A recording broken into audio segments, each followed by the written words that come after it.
തിരുവനന്തപുരം കാട്ടാക്കട സ്വദേശിയായ സജി വർഗീസ് ഒരു ക്രൈസ്തവ മിഷണറിയാണ്. ദാരിദ്ര്യം നിറഞ്ഞ കുടുംബാന്തരീക്ഷത്തിൽ വളർന്ന ഈ ദൈവഭൃത്യൻ്റെ ജീവിത കഥയുടെ ഏടുകളിൽ ദൈവകൃപ ചൊരിയപ്പെട്ട അനവധി അനുഭവങ്ങളാണ് നിറഞ്ഞു നിൽക്കുന്നത്. വഴിത്തിരിവായി മാറിയ ചില ദൈവിക ഇടപെടലുകൾ, മരണം മുന്നിൽ കണ്ട നിമിഷങ്ങൾ, മറക്കാനാവാത്ത അനുഭവങ്ങൾ സജി വർഗീസ് നമ്മോട് പങ്കുവയ്ക്കുന്നു.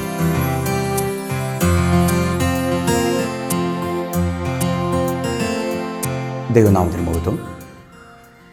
വേൾഡ് ടു വേൾഡ് എന്ന ക്രിസ്ത്യൻ ചാനലിലേക്ക് എൻ്റെ ടെസ്റ്റിമണി ശ്രോതാക്കൾക്ക് വേണ്ടി പങ്കുവയ്ക്കുന്നതിൽ ഞാൻ വളരെ സന്തോഷമുള്ളവനാണ്. എൻ്റെ പേര് സജി വർഗീസ് എന്നാണ്. എൻ്റെ സ്വദേശം തിരുവനന്തപുരം ജില്ലയിൽ കാട്ടാക്കട എന്ന ഭാഗത്താണ്. ഇന്നേക്കും 4 വർഷങ്ങൾക്ക് മുമ്പ് വരെ എൻ്റെ പപ്പയും അമ്മയും എൻ്റെ സിസ്റ്ററും അടക്കം ഞങ്ങൾ 4 പേര് അടങ്ങിയ ഒരു ഫാമിലിയായിരുന്നു ഞങ്ങളുടേത്. എന്നാൽ 4 വർഷത്തിന് മുമ്പ് 2019, 2021 കാലഘട്ടങ്ങളിലായി അമ്മയുടെയും പപ്പയുടെയും വേർപാടിന് ശേഷം ഇപ്പോൾ എൻ്റെ സിസ്റ്ററുമായിട്ട് ഞങ്ങൾ അവിടെ കാട്ടാക്കട ഭവനത്തിലായിരിക്കുകയാണ്. നീണ്ട വർഷങ്ങൾ കൊണ്ട് ദൈവത്തിൻ്റെ കൃപയിൽ ഒരു മിഷണറി പ്രവർത്തകനായിട്ട് കർത്താവിൻ്റെ നാമത്തെ വിവിധയിടങ്ങളിൽ കേരളത്തിൻ്റെ അങ്ങോളം ഇങ്ങോളം ഭാഗങ്ങളിൽ ഉയർത്തുവാൻ കർത്താവ് സാഹചര്യങ്ങൾ ഒരുക്കി തന്നുകൊണ്ടിരിക്കുന്നു. അതിൽ ഞാൻ വളരെ സന്തുഷ്ടനാണ്. കാട്ടാക്കട CSI ചർച്ചാണ് ഞങ്ങളുടെ 1993 വരെയുള്ള കാലഘട്ടങ്ങളിൽ ഞങ്ങൾ പോവുകയും ആരാധനകളിൽ പങ്കെടുക്കുകയും ചെയ്തു വന്നത് ആ ചർച്ചിലാണ്. എൻ്റെ പപ്പ, എൻ്റെ അമ്മ അവരെല്ലാം CSI പശ്ചാത്തലത്തിലുള്ള വ്യക്തികളായിരുന്നു. ആ നിലയിൽ മുൻപോട്ട് പോകുമ്പോൾ തന്നെയും ഒരു ഞായറാഴ്ച ക്രിസ്ത്യാനി എന്ന നിലവാരത്തിൽ ഞങ്ങൾ 4 പേരും മുൻപോട്ട് പോവുകയായിരുന്നു. എന്നാൽ ജീവിതത്തിൽ തുടരെ ചില തിരിച്ചടികൾ, രോഗങ്ങൾ, പ്രതിസന്ധികൾ വന്നു ഭവിച്ചു. സാധാരണ നിലയിൽ പറഞ്ഞാൽ ഒരു പാവപ്പെട്ട ഒരു കുടുംബ പശ്ചാത്തലമാണ് ഞങ്ങളുടേത്. പപ്പയൊക്കെ മേസൺസിൻ്റെ കൂടെ ഹെൽപ്പറായിട്ടൊക്കെ കൺസ്ട്രക്ഷൻ മേഖലയിൽ വർക്ക് ചെയ്യുന്ന ഒരു വ്യക്തിയായിരുന്നു. അദ്ദേഹം അന്ന് ജോലി ചെയ്ത് കിട്ടുന്ന വരുമാനം കൊണ്ട് മാത്രം കഴിഞ്ഞു പോകുന്ന അത്രയും ഒരു ദരിദ്രമായൊരു കുടുംബ പശ്ചാത്തലമായിരുന്നു ഞങ്ങളുടേത്.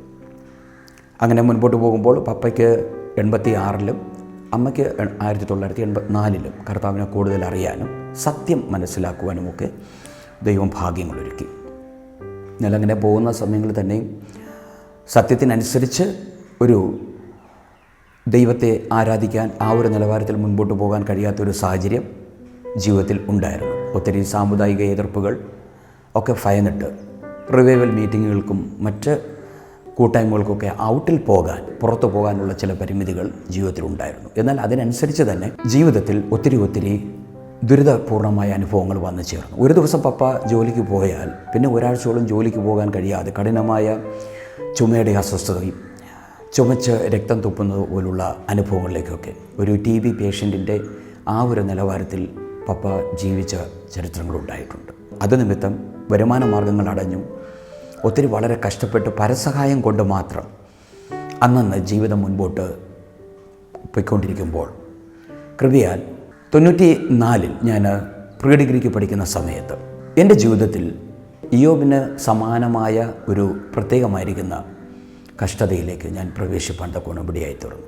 ഇപ്പം നിലവിൽ തന്നെ പപ്പയുടെ രോഗങ്ങൾ, ജീവിതത്തിലെ ദരിദ്രപൂർണ്ണമായിരിക്കുന്ന അന്തരീക്ഷങ്ങൾ ഉള്ളപ്പോൾ ഞാൻ പ്രീ ഡിഗ്രിക്ക് 1994-ൽ കാട്ടാക്കട ക്രിസ്ത്യൻ കോളേജിൽ പഠിക്കുന്ന സമയത്ത് 1.5 വർഷം കഴിഞ്ഞ് ആ കോഴ്സ് തീരാൻ ഇനി പകുതി വർഷം കൂടെ ബാക്കി നിൽക്കുമ്പോൾ എൻ്റെ അരയ്ക്ക് താഴേക്ക് ശരീരഭാഗങ്ങളിൽ ചൊറിയും ചിരങ്ങുകളുമൊക്കെ ആയിട്ട് ഒരു വല്ലാത്ത നിലവാരത്തിൽ ഞാൻ ഒരു പ്രയാസത്തിലായിത്തീരുവാനിടയായി തീർന്നു. 1994 സെപ്റ്റംബറിൽ അവസാന സമയങ്ങളിൽ ആരംഭിച്ച ഈ ഒരു പ്രതിസന്ധി പലവിധ മരുന്നുകൾ പ്രയോഗിച്ച് നോക്കി, പല നിലകളിൽ പ്രാർത്ഥിച്ചു നോക്കി, എന്തെല്ലാം വഴികൾ സ്തോത്രം തേടിയിട്ടും ഈ ഒരു രോഗത്തിന് ശമനമില്ലാതിരിക്കുമ്പോൾ എൻ്റെ പപ്പയും അമ്മയും തന്നെ എന്നോട് പറഞ്ഞു, ഞങ്ങളെപ്പോലെ നീയും കർത്താവിനെ രക്ഷിതാവും കർത്താവുമായി സ്വീകരിച്ച് ആ ഒരു അനുഭവത്തിൽ ദൈവത്തിന് വേണ്ടി ഹൃദയം, ജീവിതം പൂർണ്ണമായി സമർപ്പിച്ച് പ്രാർത്ഥിച്ചാൽ മാത്രമേ നിനക്ക് ഈ പ്രതിസന്ധിയിൽ നിന്ന് കരകയറാൻ കഴിയത്തുള്ളൂ, ഒരു പൂർണ്ണ വിടുതൽ ഉണ്ടാകത്തുള്ളൂ എന്ന് അവർ പറഞ്ഞതിൻ്റെ വെളിച്ചത്തിൽ 1994 ഒക്ടോബർ 25 ബുധനാഴ്ച ആ കഷ്ടതയുടെ പാരമ്യത്തിൽ ഞാൻ കർത്താവിനെ രക്ഷിതാവും കർത്താവുമായി സ്വീകരിപ്പാനും എനിക്കറിയാവുന്ന നിലയിൽ കർത്താവിനോട് പ്രാർത്ഥിക്കുവാനും തക്കവണ്ണം ഞാൻ ആരംഭം കുറിച്ചു. കൃപയാൽ പെട്ടെന്നൊന്നും കർത്താവ് പ്രാർത്ഥന കേട്ടില്ല, വിടുവിച്ചില്ല എന്ന് തന്നെ പറയാൻ കഴിയും. ഒരളവിൽ പറഞ്ഞാൽ അങ്ങനെയേ പറയാൻ കഴിയത്തുള്ളൂ. ഡിസംബർ വരെയും ആ വർഷം അവസാനം വരെയും ഏകദേശം 3 മാസത്തോളം ഞാൻ ആ ഒരു ത്വക്ക് രോഗത്തിൻ്റെ അവസ്ഥയിൽ ഒരു ഇരുട്ടുമുറിയിൽ മറ്റാരുമായി സമ്പർക്കത്തിൽ ഏർപ്പെടാൻ കഴിയാതെ എൻ്റെ പഠനവും പാതി വഴിയിൽ നിലച്ചു. ഞാൻ അങ്ങനെ ദുരിതപൂർണമായി 1-2 മാസങ്ങൾ കൂടി വീണ്ടും തള്ളി നീക്കേണ്ടി വന്നു. പക്ഷെ പിന്നത്തേതിൽ എൻ്റെ മാതാവിൻ്റെ പിതാവിൻ്റെ പലരുടെയും പ്രാർത്ഥനകളും എൻ്റെ ദൈവത്തോടുള്ള അപേക്ഷകളും കർത്താവ് മാനിച്ച് എന്നെ അത്ഭുതകരമായി സൗഖ്യം തന്ന് മാനിപ്പാൻ തക്കോണം ഇടയായി തീർന്നു. 1995 പ്രാരംഭ സമയങ്ങൾ എനിക്ക് പൂർണ്ണ വിടുതൽ ദൈവം തന്നു. അങ്ങനെ ഇരിക്കുമ്പോൾ എൻ്റെ ഒരു ജീവിതത്തിലൊരു ചിന്ത കടന്നു വന്നു. ഈ നല്ല ദൈവത്തെ, ആ ദൈവത്തിൻ്റെ വേലയെ ഫോക്കസ് ചെയ്ത് ഇനിയുള്ള കാലം മുൻപോട്ട് പോകണം, കർത്താവിൻ്റെ വേലയ്ക്കായി എന്നെ തന്നെ സമർപ്പിക്കണമെന്നൊരു താല്പര്യം എന്നിൽ ഉടലെടുത്തു. അങ്ങനെ ഇരിക്കുമ്പോൾ 1995 മെയ് മാസത്തിൽ ആത്മീയാത്രയുടെ തിരുവനന്തപുരം ജില്ലാ രക്ഷാധികാരിയായി വർക്ക് ചെയ്ത അങ്കിള് മുഖേന ആത്മീയ യാത്രയുടെ കെയർ ഓഫിലുള്ള തമിഴ്നാട്ടിൽ തിരുനെൽവേലി ജില്ലയിലുള്ള തെങ്കാശിയിലെ ബൈബിൾ സെമിനാരിൽ പോയി പഠിക്കാനൊരു ചാൻസ് എനിക്ക് ലഭിച്ചു.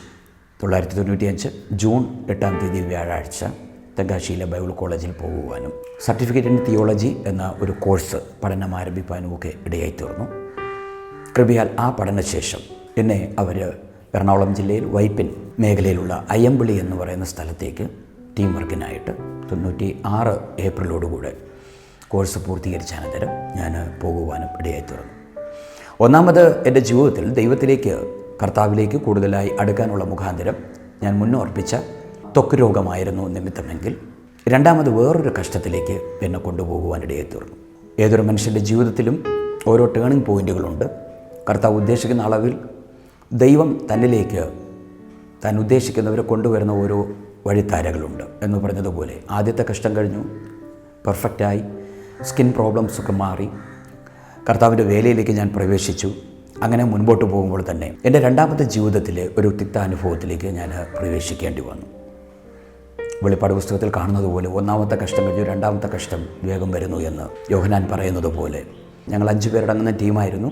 അയ്യമ്പിള്ളിയിൽ വൈപ്പിൻ മേഖലയിൽ സുവിശേഷ പ്രവർത്തനത്തിൽ ഏർപ്പെട്ടു വരുമ്പോൾ 97 മാർച്ച് 22 ശനിയാഴ്ച എൻ്റെ രണ്ടാമത്തെ കഷ്ടതയുടെ ഘട്ടത്തിലേക്ക് ഞാൻ പ്രവേശിപ്പാനിടയായി തീർന്നു.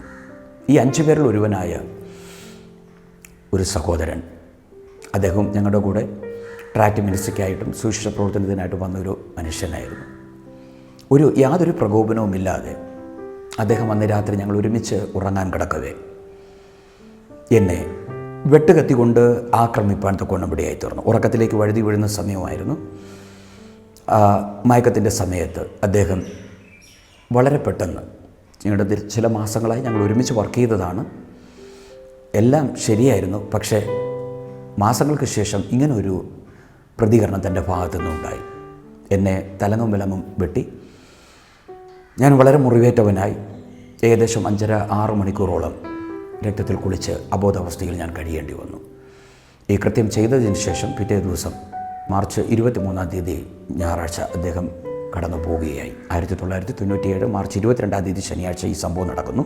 പിറ്റേ ദിവസം പ്രഭാതത്തിൽ അദ്ദേഹം പോയതായി സമീപവാസികളിലൂടെ ഞാൻ പിന്നീട് അറിയാനിടയായി തീർന്നു. പക്ഷേ എന്നെക്കുറിച്ചുള്ള ദൈവത്തിൻ്റെ കരുതൽ, ഞാൻ ദൈവത്തിന് വേണ്ടി, തൻ്റെ വേലയ്ക്ക് വേണ്ടി എന്നെ തന്നെ സമർപ്പിച്ചതുകൊണ്ട് പ്രത്യേക ദൈവത്തിൻ്റെ കണ്ണുകൾ എന്നെ കണ്ടിരുന്നു. ആ വൈഷമ്യഘട്ടത്തിലും നീണ്ട 5.5 മണിക്കൂറോളം ബ്ലഡിൽ കുളിച്ചവനായി ഞാൻ ആരുടെയും ആശ്രയമില്ലാതെ മറ്റ് 3 സഹോദരന്മാർ ഉപരിപഠനാർത്ഥം നോർത്ത് ഇന്ത്യയുടെ പല ഭാഗങ്ങളിൽ സെമിനാരികളിലേക്ക് പഠനത്തിനായി, കൂടുതൽ ദൈവവചനത്തിൻ്റെ അഭ്യസനത്തിനായി കടന്നുപോയി.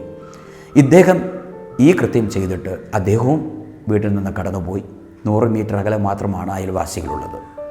ഒന്ന് വിളിച്ചാൽ പോലും കേൾക്കാൻ കഴിയാത്ത തരത്തിൽ അത്തരത്തിലൊരു സ്റ്റേജിലായിരുന്നു. എനിക്ക് ഹെൽപ്പ് ചെയ്യാൻ ആരുമില്ലാതിരിക്കുമ്പോൾ ദൈവം ഈ നഷ്ടപ്പെട്ട ബോധം എനിക്ക് പിറ്റേ ദിവസം പ്രഭാതത്തിൽ 6 മണി കഴിഞ്ഞപ്പോൾ എനിക്ക് തിരിച്ചു തന്നു. അർദ്ധരാത്രി തലേ ദിവസം അർദ്ധരാത്രി നടന്ന സംഭവമാണ്. പക്ഷേ പിറ്റേ ദിവസം രാവിലെ 6 മണി കഴിഞ്ഞപ്പോൾ എനിക്ക് ആ ബോധം ദൈവം എനിക്ക് മടക്കി തന്നു. ഇത്രയെല്ലാം രക്തം വാർന്നു എങ്കിൽ പോലും അല്പം പോലും ബലഹീനതയോ ശരീരത്തിനൊരു ഷിവറിങ്ങോ പോലും ഇല്ലാതെ ഞാൻ വല്ല വിധേനയും എഴുന്നേറ്റ് സമീപവാസിയെ 100 മീറ്ററോളം അകലത്തിലുള്ള ഒരു ടാക്സി ഡ്രൈവറിനോട് ചെന്ന അവസ്ഥ ബോധിപ്പിച്ചു. ബ്ലഡ് തുപ്പിയാണ് ഞാൻ ആ അയൽവക്കത്തുള്ള ജ്യേഷ്ഠനെ സമീപിച്ചതും കാര്യം അവതരിപ്പിച്ചതും. അദ്ദേഹം നോക്കിയപ്പോൾ ഭീകരമായ അവസ്ഥയിലാണ്. ശരീരം മൊത്തം ബ്ലഡ് കൊണ്ട് ഉണങ്ങി കറുത്ത് വല്ലാത്ത വിരൂപാവസ്ഥയിലാണ് ഞാൻ നിൽക്കുന്നത്. തലയിൽ നിന്ന് ബ്ലഡ് ഇറ്റിറ്റ് വാർന്നുകൊണ്ടിരിക്കുന്നു. എന്തോ ആയാലും അദ്ദേഹം പെട്ടെന്ന് തന്നെ കാറ് സജ്ജമാക്കി എന്നെ അയ്യമ്പള്ളിയിലുള്ള ഗവൺമെൻറ് ഹോസ്പിറ്റലിലേക്ക് കൊണ്ടുപോകാനിടയായിത്തീർന്നു. പക്ഷേ അവരാരും എന്നെ കൈക്കൊണ്ടില്ല.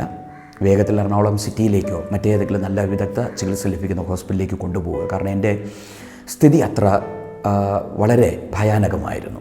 എന്നെ കണ്ടാൽ ഒരു മനുഷ്യരൂപമെന്ന് തോന്നിക്കുന്ന സ്ഥിതിവിശേഷത്തിലല്ലായിരുന്നു. എന്തായാലും ആ ജ്യേഷ്ഠൻ സഹോദരന്മാർ എന്നെ വളരെ പെട്ടെന്ന് തന്നെ എറണാകുളത്ത് വടക്കൻ പറവൂരിലുള്ള ഒരു ഗവൺമെൻറ് ഹോസ്പിറ്റലിലേക്ക് കൊണ്ടുപോയി.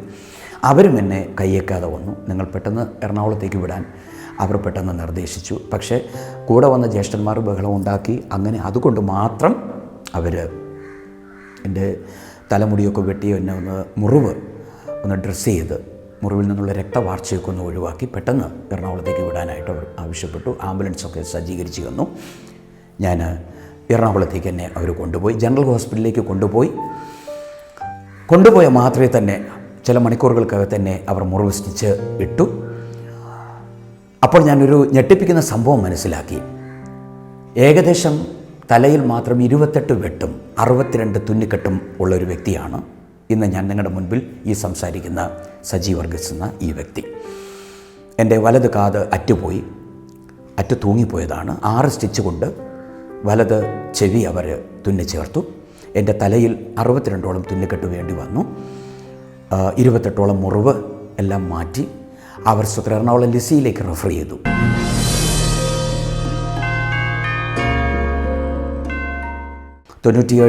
മാർച്ച് 23 ഞായറാഴ്ച ആരംഭിച്ച ലിസി ഹോസ്പിറ്റലിലെ ജീവിതം 6 ദിവസം നീണ്ടു നിന്നു. അവിടുത്തെ സിസ്റ്റേഴ്സിൻ്റെയൊക്കെ പരിചരണത്താൽ എനിക്ക് വീണ്ടും എൻ്റെ പഴയ രൂപം തിരിച്ചു ലഭിക്കാൻ തക്കോണം ദൈവം കൃപ ചെയ്തു. വീണ്ടും ഞാൻ ഭവനത്തിലേക്ക് കാട്ടാക്കടയിലേക്ക് തിരിച്ചു വന്നു. വിശ്രമത്തിൽ അങ്ങനെ തുടരവേ ആത്മീയാത്ര ബിലീവേഴ്സ് ചർച്ചിൻ്റെ അധികാരികൾ എന്നെ വീണ്ടും കോൺടാക്റ്റ് ചെയ്തു.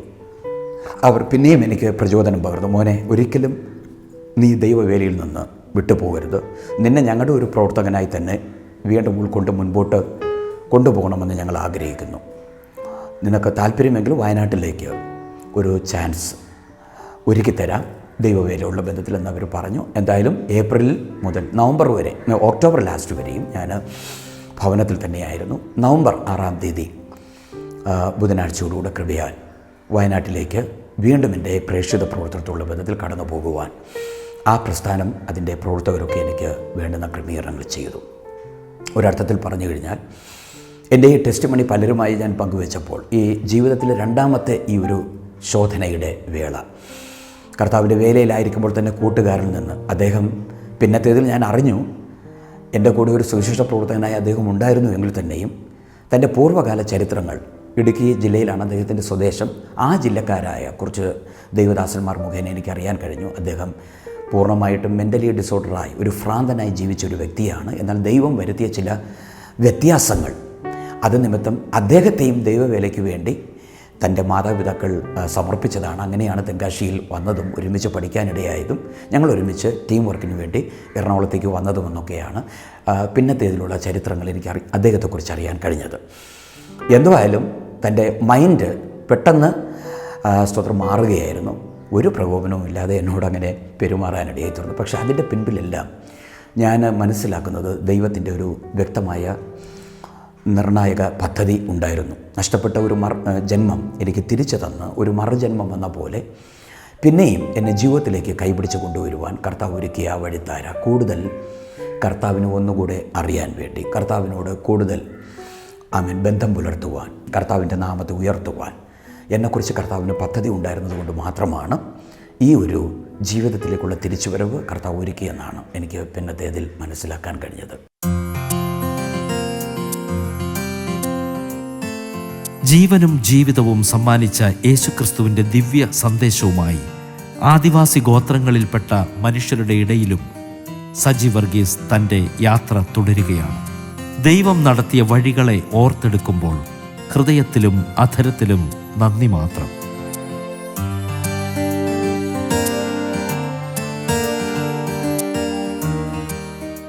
ഞാൻ വയനാട് ജില്ലയിലെ വിവിധ ഭാഗങ്ങളിൽ കഴിഞ്ഞ വർഷം ഉരുൾപൊട്ടലുണ്ടായ ചൂരൽമല, മുണ്ടക്കൈ, അട്ടമല പോലുള്ള ഭാഗങ്ങളിലടക്കം ദൈവത്തിൻ്റെ കൃപയാൽ എനിക്ക് കർത്താവിൻ്റെ സാക്ഷ്യം വഹിപ്പാൻ ഇടയായി തീർന്നു.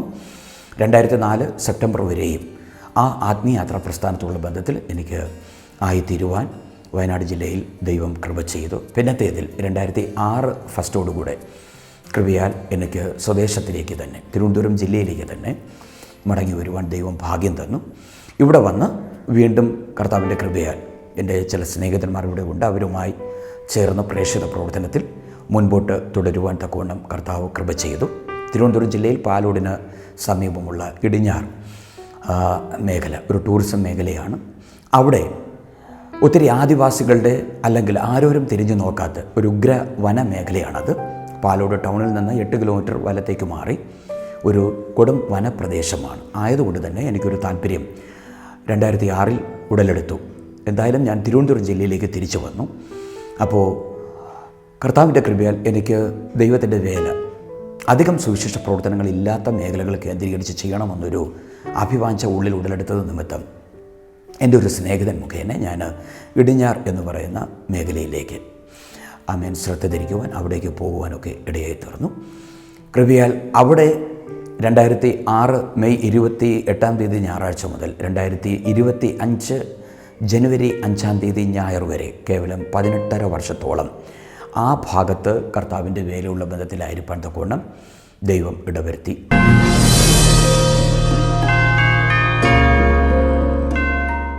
ഒത്തിരി വന്യമൃഗങ്ങളുടെയൊക്കെ സാന്നിധ്യമുള്ള, ഏത് സമയത്തും വന്യമൃഗങ്ങളുടെ അറ്റാക്ക് ഉണ്ടാകാവുന്ന ഒരു വല്ലാത്തൊരു വനപ്രദേശത്ത് കൃപയാൽ അവിടെ ഒരു ചർച്ചിൻ്റെ പ്രവർത്തനങ്ങളും സുവിശേഷ പ്രവർത്തനങ്ങളുമായിട്ടൊക്കെ മുൻപോട്ട് പോകുവാൻ കൃപ ദൈവം എനിക്ക് തരികയുണ്ടായി. അവിടെയും ഏകദേശം നല്ലൊരു ചർച്ചിൻ്റെ നിർമ്മാണത്തിലേക്കൊക്കെ കടക്കാൻ ദൈവം എനിക്ക് ഭാഗ്യം തന്നു. കേവലം 4 മുഖ്യധാരയിലുള്ള പ്രസ്ഥാനം മാത്രം, ക്രിസ്തീയ പ്രസ്ഥാനം മാത്രമാണ് ആ ദേശത്തുള്ളത്. അതിലൊരു പ്രസ്ഥാനമായിരുന്നു എൻ്റേതും. ഒത്തിരി ദൈവമക്കളെ കർത്താവിലേക്ക് കൊണ്ടുവരുവാൻ ഇടയായി തീർന്നു. എന്നെ മരണത്തിൽ നിന്ന് രക്ഷിച്ച, എനിക്കിന്നും ജീവനും ജീവിതവും സമ്മാനിച്ച കർത്താവിനെക്കുറിച്ച് പലരുമായി ആദിവാസി വിഭാഗത്തിലുള്ളവരോടും മറ്റ് ഇതര ക്രൈസ്തവ വിഭാഗത്തിലുള്ളവരോടും സുവിശേഷം പങ്കുവയ്പ്പാനൊക്കെ ദൈവം എനിക്ക് സാഹചര്യങ്ങൾ തന്നു. ആ 18.5 വർഷത്തെ അവിടുത്തെ പ്രവർത്തനങ്ങളും അവിടുത്തെ ആത്മീക ജീവിതമൊക്കെ എനിക്കിന്നും ഹൃദയത്തിന് ആനന്ദം പകരുന്ന ഒരു അനുഭവമാണ്. എന്നാൽ പിന്നത്തേതിൽ ഈ വർഷം ജനുവരി 12 ഞായറാഴ്ചയോടുകൂടെ തിരുവനന്തപുരം ജില്ലയിലെ തന്നെ സിറ്റിയോട് ഏതാണ്ട് സാമീപ്യം പുലർത്തുന്ന കാച്ചാണി എന്ന മേഖലയിലേക്ക് കർത്താവിൻ്റെ വേലയുമായി കടന്നു വരുവാൻ തക്കവണ്ണം ഇടയായി തീർന്നു. ഈ ദേശത്ത് 4 മാസം മാത്രമേ ഞാൻ പിന്നിട്ടിട്ടുള്ളൂ ഇവിടുത്തെ പ്രവർത്തനത്തോടുള്ള ബന്ധത്തിൽ. ഇവിടെയും കുറച്ച് നല്ലവരായ ദൈവമക്കളുണ്ട്. അവരുമായി കർത്താവിനെ ആരാധിച്ച് വരികയാണ്. അപ്പോൾ ഒറ്റവാക്കിൽ ഞാൻ പറയുകയാണെങ്കിൽ എൻ്റെ പപ്പയുടെ രോഗം, ജീവിതത്തിലെ ദാരിദ്ര്യം, അതിൽ നിന്ന് ഞാൻ കർത്താവിനെ അറിയുന്നു, കർത്താവിൻ്റെ സന്നിധിയിലേക്ക് വരുവാനിടയാകുന്നു. ശേഷം ബൈബിൾ കോളേജ് പഠനം, സുവിശേഷ പ്രവർത്തനത്തിലേക്ക് ഞാൻ പ്രവേശിക്കുന്നു. അങ്ങനെ ഇരിക്കുമ്പോൾ വീണ്ടും എൻ്റെ ജീവിതത്തിൽ പ്രതിസന്ധികൾ വന്നു. സഹപ്രവർത്തകൻ്റെ ഭാഗത്തു നിന്ന് തന്നെ വൈഷമ്യങ്ങളുണ്ടായി. പക്ഷേ എങ്കിലും എൻ്റെ കർത്താവ് അതിൽ നിന്നെല്ലാം വിമുക്തി തന്നു. നിങ്ങളുടെ മുൻപിലിരിക്കുമ്പോൾ ഇങ്ങനെ ഒരു കൊടും ആക്രമണത്തിനിരയായ ഒരു വ്യക്തിയെന്ന് നിങ്ങൾക്ക് തോന്നില്ല. എൻ്റെ നിലവാരങ്ങൾക്ക്, എൻ്റെ രൂപഘടനയ്ക്ക് തന്നെ കർത്താവ് വലിയൊരു വ്യത്യാസം വരുത്തി. അദ്ദേഹത്തിന് എന്നെ ആവശ്യമുണ്ടായിരുന്നു. അതുകൊണ്ട് എന്നിൽ വരുത്തേണ്ട മാറ്റങ്ങളെല്ലാം കർത്താവ് വരുത്തി. ഇന്നും കൃപയാൽ കർത്താവിന് വേണ്ടി നിലകൊള്ളുവാൻ തക്കവണ്ണം ദൈവം സ്തുതിയുടെ വരുത്തിക്കൊണ്ടിരിക്കുന്നു. നടത്തിക്കൊണ്ടുവന്ന പാതകൾ പറയാൻ ഒത്തിരിയുണ്ട്. പക്ഷേ അതിലൊരു സംക്ഷിപ്ത രൂപം മാത്രമാണ്, പ്രസക്തമായൊരു ഭാഗം മാത്രമാണ് ശ്രോതാക്കൾക്ക് വേണ്ടി ഞാൻ പങ്കുവയ്ക്കുന്നത്. അതുകൊണ്ട് തന്നെ ഈ സാക്ഷ്യം ശ്രവിക്കുന്ന ഏതൊരു ശ്രോതാക്കളും നിങ്ങളുടെ ജീവിതത്തിലും പലവിധമായിരിക്കുന്ന ദുരനുഭവങ്ങൾ, തിക്താനുഭവങ്ങളൊക്കെ നിങ്ങൾക്കും പറയുവാനുണ്ടാകും. പക്ഷേ ഒരു കാരണവശാലും ബൈബിൾ താഴെ വയ്ക്കരുത്. ക്രിസ്തുവിനെ വിട്ട് നിങ്ങൾ അണുവിട പോലും വ്യതിചലിക്കരുത്. ജീവിതത്തിൽ കർത്താവ് അറിയാതെ ഒന്നും സംഭവിക്കുന്നില്ല. ഒരുപക്ഷെ ആത്മഹത്യയുടെ വക്കോളം എത്തിയ ഒരു വ്യക്തിയായിരിക്കാം നിങ്ങൾ. പല മേഖലകളിലും തകർച്ചകൾ തുടരെ തുടരെ ഘോഷയാത്ര പോലെ അഭിമുഖീകരിക്കുന്ന ഒരു വ്യക്തിയായിരിക്കാം താങ്കൾ. പക്ഷേ എന്നെ നടത്തിക്കൊണ്ടുവന്ന ദൈവത്തിൻ്റെ കരം നിങ്ങളിലും സമൂലമായ വലിയ പരിവർത്തനങ്ങൾ ഉളവാക്കാൻ മതിയായതെന്ന് എനിക്ക് നിങ്ങളോട് പറയുവാൻ എൻ്റെ ജീവിതത്തിൻ്റെ അനുഭവത്തിൽ നിന്ന് കഴിയും. നിശ്ചയമായിട്ടും വൈവാഹിക ജീവിതം പോലും ഒഴിവാക്കി ഞാൻ സ്തോത്രം ഏകനായി ആണ് കർത്താവിൻ്റെ വേലയിൽ ഇന്നും ആയിരിക്കുന്നത്. ഏതു വിധേനയും എനിക്ക് കർത്താവിനെ പ്രസാദിപ്പിക്കണം എന്നുള്ള ആ ഒരൊറ്റ ലക്ഷ്യം മാത്രമേ ഉള്ളൂ. സാധാരണഗതിയിൽ മറ്റുള്ളവർ പറയാറുള്ളത് പോലെ ഒരു തികഞ്ഞ മദ്യപാനിയായിരുന്നു, അല്ലെങ്കിൽ ദുശീലങ്ങൾക്ക് ഉടമസ്ഥനായിരുന്നു, നാടിനും വീടിനും തലവേദന കേസായിരുന്നു എന്നൊന്നും പറയാൻ എനിക്ക് കഴിയില്ല. കാരണം എന്ന് പറഞ്ഞാൽ ക്രിസ്തീയ പശ്ചാത്തലത്തിൽ ഞാൻ വളർന്നു വന്നതുകൊണ്ട് തന്നെ എൻ്റെ മാതാവും പിതാവും പ്രാർത്ഥനയാൽ നട്ട് നനച്ച് വളർത്തിയ ഒരു തൈയായതുകൊണ്ട് ലൗകിക പ്രകാരമുള്ള ഒരു പാപ വഴികളിലേക്കും പോകാൻ കൃപയാൽ എനിക്കിട വന്നില്ല. മദ്യപാനം എന്തെന്നോ പുകവലി എന്തെന്നോ ലോകത്തിൻ്റെ യാതൊരു അഴുക്കുചാലുകളിലും ജീവിച്ച് അങ്ങനെയുള്ള യാതൊരു അനുഭവങ്ങളും, അങ്ങനെ ഒരു ടെസ്റ്റ് മണി എനിക്ക് പറയാൻ അങ്ങനെ എൻ്റെ ഭാഗത്തില്ല. അതുകൊണ്ട് തന്നെ ഞാൻ വിചാരിച്ചു ഞാൻ ഉത്തമ ക്രിസ്ത്യാനിയാണെന്ന്. പക്ഷെ ദൈവത്തിന് ആ ഒരു ജീവിതം പോരാ എന്ന് തോന്നിയിട്ടാണ് ചില കഷ്ടങ്ങളിലൂടെ എന്നെ കടത്തിവിട്ട് ഇന്നയോളം എത്തിച്ചത്. ആയതുകൊണ്ട് 1994 സെപ്റ്റംബർ 29 ബുധനാഴ്ച ആരംഭിച്ച കഷ്ടം അതിൻ്റെ രണ്ടാമത്തെ ഘട്ടത്തിലേക്ക് 97 ഞാൻ പ്രവേശിക്കുന്നു.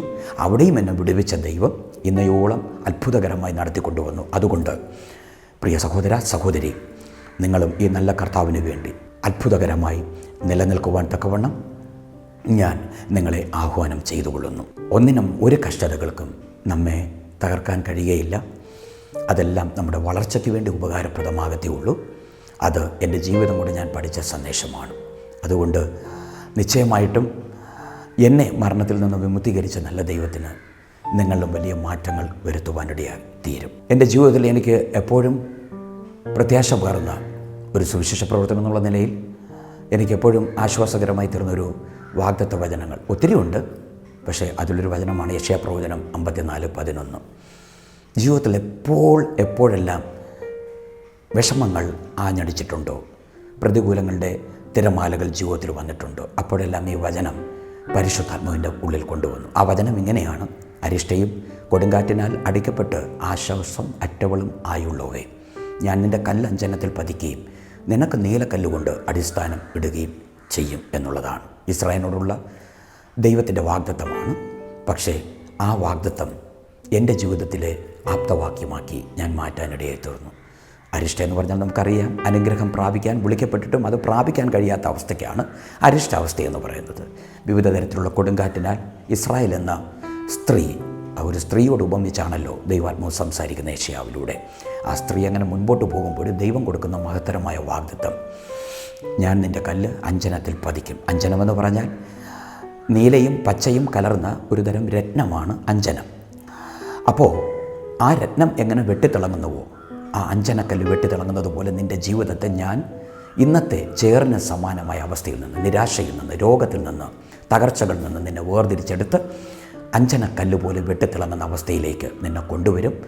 സ്വർഗീയ മഹത്വത്തിൻ്റെ നിറം വിളിച്ചോതുന്ന നീല നിറം, അതായത് ആ നീലക്കല്ലുകൊണ്ട് നിനക്ക് ജീവിതത്തിന് അടിത്തറപ്പാകുകയും ചെയ്യും എന്നുള്ളതാണ് ദൈവത്തിൻ്റെ സന്ദേശം. ആ വാഗ്ദത്തമാണ് എന്നെ പലപ്പോഴും പിടിച്ചു നിർത്തിയ വാഗ്ദത്തം. അപ്പോൾ അതുകൊണ്ട് നിങ്ങളിലും ഒരു മഹത്വം കൊണ്ട് ദൈവത്തിന് ആവരണം ചെയ്യുവാൻ കഴിയും. ഇന്നത്തെ അരിഷ്ടാവസ്ഥകൾ നോക്കരുത്, കൊടുങ്കാറ്റുകളൊന്നും കണ്ട് തളരരുത്, മുൻപോട്ട് ഗമിക്കുക. അതാണ് എൻ്റെ സാക്ഷ്യത്തോട് ചേർന്ന് ഈ വാഗ്ദത്ത വചനത്തിൽ കൂടി എനിക്ക് പറയാൻ ഉള്ളത്. ദൈവം ഈ ടെസ്റ്റിമണി മുഖേന, ഈ ഹ്രസ്വമായ മെസ്സേജ് മുഖേന ദൈവം നിങ്ങളെ അനുഗ്രഹിക്കുമാറാകട്ടെ. എനിക്ക് അവസരം ഒരുക്കി തന്ന, ജീവിതത്തിൽ ആദ്യമായി ഒരു ക്രിസ്ത്യൻ ചാനലിന് വേണ്ടി എൻ്റെ ടെസ്റ്റിമണി പങ്കുവയ്പ്പാൻ അവസരം ഒരുക്കി തന്ന വേർഡ് ടു വേൾഡ് എന്ന ഈ ആത്മിക പ്രസ്ഥാനത്തിൻ്റെ എല്ലാ പ്രിയപ്പെട്ടവരോടുള്ള നന്ദി അറിയിച്ചുകൊണ്ട് എൻ്റെ ഈ സാക്ഷ്യത്തിൽ നിന്ന് ഞാൻ വിരാമം കുറിക്കുന്നു. ദൈവം നമ്മെ അനുഗ്രഹിക്കുമാറാകട്ടെ. ആമേൻ. കർത്താവ് അറിയാതെ നമ്മുടെ ജീവിതത്തിൽ ഒന്നും സംഭവിക്കുന്നില്ല. സ്വന്തം ജീവിതാനുഭവങ്ങളിൽ നിന്ന് സജി വർഗീസ് നമ്മോട് പറയുകയാണ്, കഷ്ടതകൾക്കും സഹനങ്ങൾക്കും അപ്പുറം ഒരു ജയജീവിതമുണ്ട് എന്ന് ഈ സാക്ഷ്യം നമ്മെ ബോധ്യപ്പെടുത്തുന്നു. യേശു എന്നെ അനുദിനം